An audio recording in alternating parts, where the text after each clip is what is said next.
तर नमस्कार मंडळी, आपण आपल्या गोठ्यावरती ज्यावेळेस आपल्या शेळ्या किंवा बोकड जे पण काय आपल्या गोठ्यावरती घेऊन येतो, त्यानंतर सगळ्यात महत्त्वाची गोष्ट जी असते की जी आल्यानंतर आपण काळजी घ्यायची ते म्हणजे आपल्या शेळ्यांचं किंवा बोकडांचं निर्जंतुकीकरण करणं किंवा त्यांचं जंतनाशक करणं, ज्याला आपण डिवर्मिंग म्हणतो।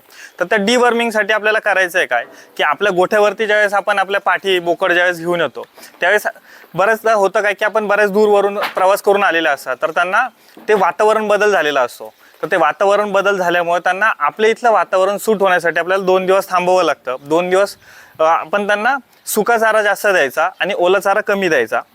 त्यानंतर आणल्यापासून दुसऱ्या दिवशी तुम्ही जर जवळूनच जर आणलेले असाल ना, तर मग करायचं काय की आपण दुसऱ्या दिवशी पण त्याचं डिवर्मिंग करू शकतो, त्यांना जंतनाशकाचा डोस देऊ शकतो।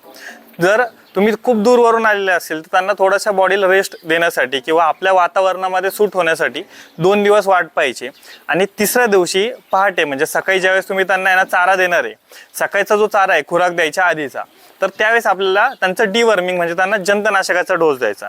तर त्याच्यासाठी हे तुम्हाला दिसत असेल मी वापरते अल्ब्युमारचं हे औषध वापरतोय। हे 30 ml चं आहे। आपले 10 बोकड आहेत, आपण आता सध्या बोकड पालनचं हे करतोय, तर त्यासाठी आपण 10 बोकडांचा पहिला स्लॉट आणलेला आहे। तर ह्याच्यावरती त्यांनी किती वापर करायचा आहे की म्हणजे एका बोकडासाठी किती, आता आपले बोकडं हे 10 ते 12 किलो पर्यंतचे होते, तर त्याच्यासाठी त्यांनी सांगितलेलं आहे की तुमच्या शीप किंवा गोट असेल तर 2 ते 3 ml वापरायचे 10 किलो वजन असेल तर। तुमच्या जर आणलेल्या शेळीचं वजन जर 20 किलो असेल तर तुम्ही त्या हिशोबाने ते वापरायचं आहे। तर यासाठी सिंपल गोष्ट आहे, तुम्हाला पाजायचं कसं, आता आपण माणसांना जसं औषध पाजतो तसं ते तर त्या हाताने घेऊ शकत नाही, तर आपल्याला त्यांना ही जी सिरिंज दिसते ही 10 ml ची सिरिंज आहे, या सिरिंजमध्ये आपल्याला ते औषध घ्यायचं आहे आणि त्यांना तोंडामध्ये पाजायचं आहे। मग त्यासाठी आपल्याला करायचं आहे काय, तर या सिरिंजमध्ये आपल्याला औषध घ्यायचं आहे, ही बाटलीमधनं औषध घ्यायचं, औषध काढायचं सरळ त्यामध्ये। आता मी ह्यांना जंतनाशकाचा डोस दिलेला आहे, पण मी तुम्हाला माहिती देण्यासाठी सगळ्या गोष्टी सांगतो। तर या सिरिंजमध्ये सरळ पूर्ण भरून घ्यायची सिरिंज भरली की तुमचा एक बोकड पकडायचा, कोणता पण एक पकडा। हां, तर एक बोकड पकडला तर आपल्याला आता द्यायचं किती, 3 ml द्यायचं एका ह्याच्यासाठी, कारण आपला 2 ते 3 ml चा डोस होता, तर आपल्या ह्याचं 12 ते 14 किलो वजन होतं।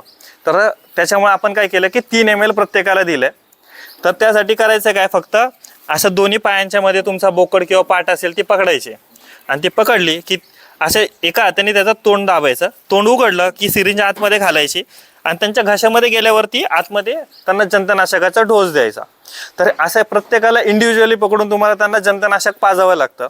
हे पाजत असताना एका गोष्टीची काळजी घ्यायची की जंतनाशक पाजत असताना त्यांना कोणताही चारा द्यायचा नाही की सकाळी आमोशापोटी की म्हणजे काही न खाता आपल्याला तो जंतनाशकाचा डोस द्यायचा आहे। जंतनाशक देणं का गरजेचं आहे की दुसऱ्या वातावरणामधनं आपल्या इथं आल्यानंतर त्यांच्या पोटामध्ये जंत होऊ शकतात, वातावरण बदलामुळे ते आजारी पडू शकतात। तर त्यांचं पोट साफ होण्यासाठी आपल्याला त्यांच्या शरीरामधले जंत मारावे लागतात।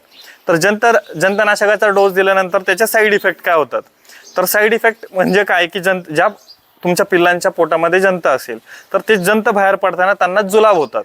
तर पुढचे 1 ते 2 दिवस त्यांना जुलाब होऊन द्यायचे आणि जंतनाशक दिल्यानंतर जुलाब होणं ही स्वाभाविक गोष्ट आहे की त्यामध्ये असं नाही की तुमच्या शेळ्या आजारी पडल्यात किंवा आजारी पडलेत, असं काही नाही आहे। तर ह्या ठिकाणी तुम्ही त्यांना जंतनाशकाचा डोस दिल्यानंतर जुलाब त्यांना होऊन द्यायचे।